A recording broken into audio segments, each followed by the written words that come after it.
Welcome to Nikita kitchen. आसतु आज आम एमती गोटे रेसिपी बनइबा जोटा कि समस्तंकर पसंद बेसिकरी शीत दिने खाइबा बहुत भल लगे गरमा गरम एवं राग लगुवा भेज सूप। जदि आज मोर ये वीडियो आपण मानक भल लगे तेबे मो चैनल को लाइक शेयर सब्सक्राइब करने को जमा भी भूलें। प्रथमे आमे सबू परिबा को छोट छोट करी काटी नेबा। मु एठी गाजर बंधाकोबी पनीर कैप्सिकम बीन्स ग्रीन मटर स्प्रिंग अनियन मक्का यही सब नहीं आपन चाहिए मशरूम मध्य नहीं पारिबे।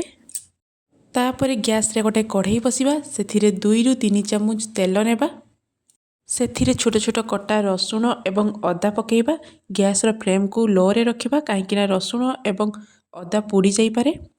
तापर से छोट छोट करी काटी रखिथिबा कंचा लंका पकेबा एवं हल्का टिके भाजी देबा। तापर से काटी रखिथिबा पियाज एवं पनीर व्यतीत जेतिकी भी आम परिवा रखीचे से सब ऐड करिबा एवं 2 ରୁ 3 मिनिट पई ताको लो फ्लेम रे भाजिबा जेमिति कि सेथिरे जो कंचाड़िया बास्ना थिबो सेटा आ रहिबनी।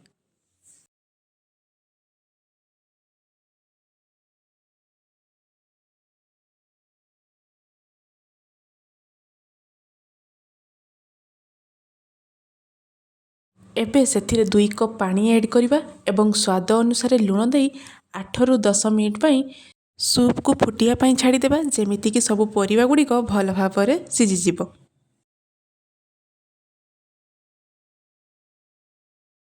8-10 मिनिट पर देखंतु परिबा गुडी को भल भाबरे सिझी जाईची। तापर आमे काटी रखिथिबा पनीर गुडी को सेथिरे ऐड करिबा एवं 1 मिनिट पई फुटिबा पई छाड़ी देबा।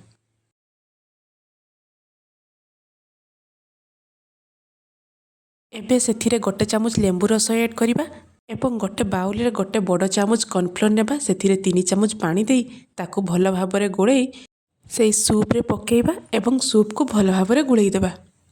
शेषरे किछि कटा धनिया पत्र पकेइबा एवं सूपटी राग राग लागिया पई 1 चामच गोलमरीच गुंड ऐड करिबा।